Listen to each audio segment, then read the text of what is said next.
Hello and welcome to In Depth. I'm Tina Jha. China celebrated its 70th anniversary of the communist rule on 1st October 2019. A massive military parade, the largest in modern Chinese history, was held in the heart of the power center, the Tiananmen Square in Beijing. Seen as a display of China's military might, the parade showcased the country's most advanced weaponry, including ballistic missiles as well as warplanes.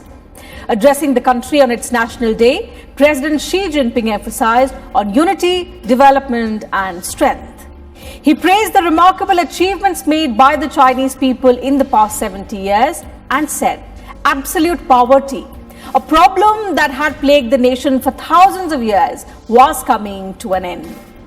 President Xi also spoke of the significant transformation that China has witnessed in the last 7 decades, asserting that no power can stop the progress of the country. Today's In Depth takes a look at the history of China's formation, the significant changes the country has seen in the past 70 years, and how it has gone from being one of the weakest economies in the world to one of its strongest today.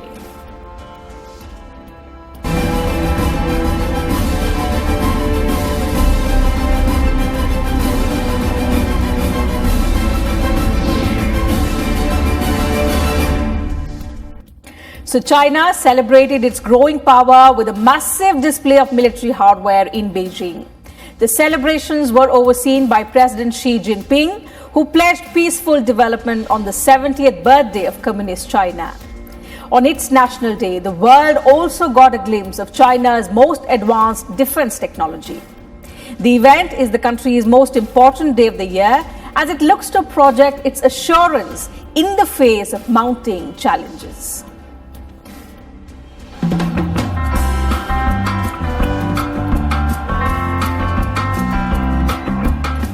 China hosted lavish events on October 1st to mark the 70th anniversary of the founding of the People's Republic of China.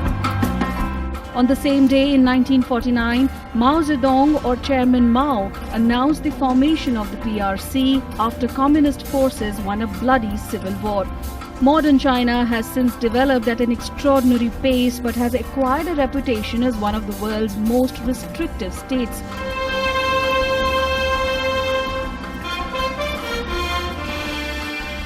Official ceremonies started with President Xi Jinping paying his respects to Mao Zedong in Beijing. Dressed in a slate grey Mao suit, Xi was accompanied by his predecessors Hu Jintao and Jiang Zemin.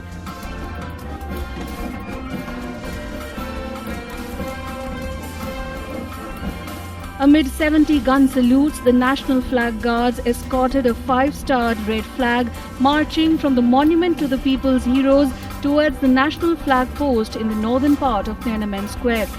While the flag was being hoisted, all those present at the ceremony scene sang loudly as a military band played the national anthem.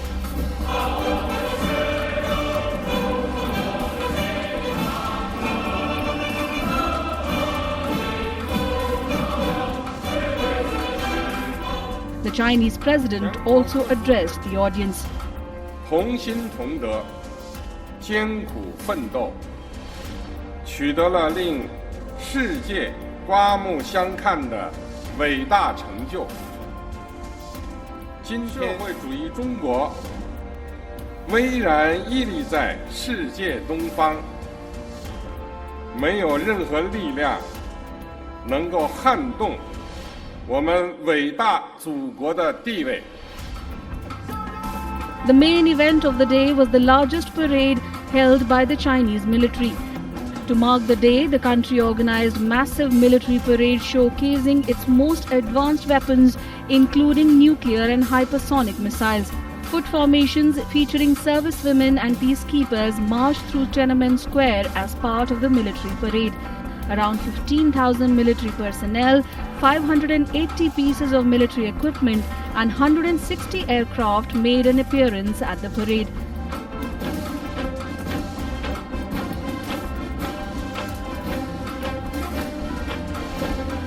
The nation's newest military technology was on full display.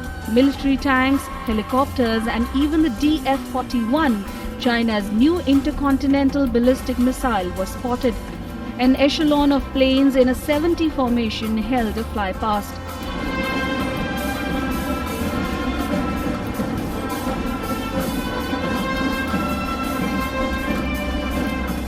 The military parade was also followed by 1 lakh civilian performers on floats, from farmers and teachers to doctors. Later, hailing the remarkable achievements made by the Chinese people in the past 70 years, President Xi said absolute poverty, a problem that has plagued the Chinese nation for thousands of years, was coming to an end. 我们要坚持和平发展道路，奉行互利共赢的开放战略，继续同世界各国人民一道，推动共建人类命运共同体。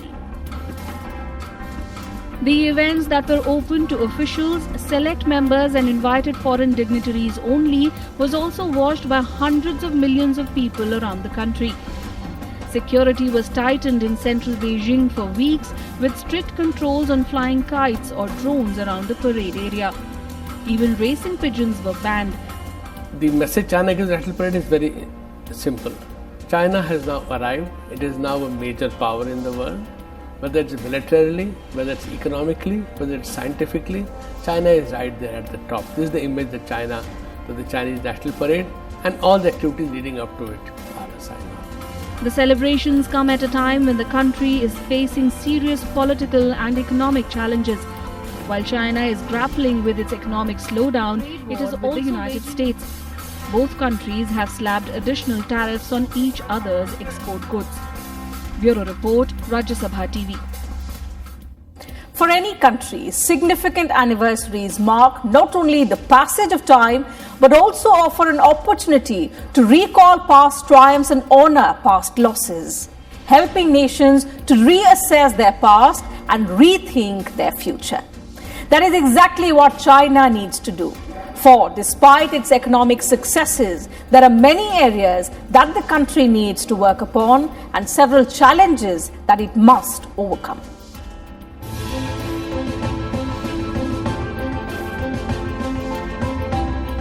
In the 70 years since its formation, China has never looked as strong as it does today.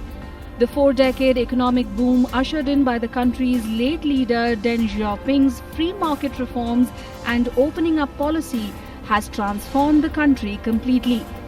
In the last 40 years, China has witnessed something of an economic miracle, growing annually at an average of 9.5%. Life expectancy too has risen from 66 years in 1979 to 76 in 2016. What they say now is that it is economic system, Chinese system. It's capitalism with Chinese characteristics. So there is politically, it is a closed system, it is a closed environment, but economically, in terms of economics, there is full freedom to invest and there is full freedom, it's a capitalist system, so it can grow and it can develop. And that is what has helped it, that there are no political freedoms, there is no freedom of expression, freedom of press. That is very, very strongly, seriously curtailed and contained. But as far as economics is concerned, there is independence, there is liberty, there can be foreign investment that can come in. And there, as a result of that, it has continued to grow. And of course, when it became a member of the World Trade Organization, then it has, after that, it has continued to grow for the last 17, 18 years. There is no doubt that China's economic influence is massive. However, the country is still neither an advanced nor a developed one. It is, in fact, a developing giant. To become the superpower that China aspires to be, it must wield global influence in varied spheres, including economics, science and technology, military matters, and soft power. As far as economics is concerned, there is no denying that China is near the top, with its largest manufacturing hub and export of mechanized goods. Its military too is a strong one, with People's Liberation Army being the world's largest serviced army. But in the other subjects, including science and technology, China's report card is less impressive. Another area that China seems to be struggling in is soft power. Soft power essentially means how countries leverage their international image to earn the respect and support of other countries. China ranks either low or very low in a host of other areas as well, for example, environment. Since 2012, the country has been the world's largest emitter of carbon dioxide according to the International Energy Agency. China ranks 72nd for globalization, 79th for corruption, 87th for gender equality, 90th in human development, 100th in life expectancy, freedom, and it ranks even lower in areas related to politics and human rights. For example, China was 135th out of 162 countries in the 2018 Human Freedom Index, 177th out of 180 in the Press Freedom Index, and at the rock bottom for the third consecutive year for internet freedom, according to New York-based Freedom House in 2017. Though it needs to stop the slide in its economy, China's woes are not limited to growth figures. It needs to address wide social contradictions that exist. In 1980, the richest 1% of the people owned 6.4% of the country's wealth. In 2015, that figure was 13.9%. In 1980, the poorest half of the population held 26% of the wealth. Now they hold just 14.8%. In politics, the country seems even more divided than ever before. There has been widespread disapproval of the Mao-style personality cult surrounding President Xi Jinping and the controversial constitutional amendment entitling him to lifelong rule. China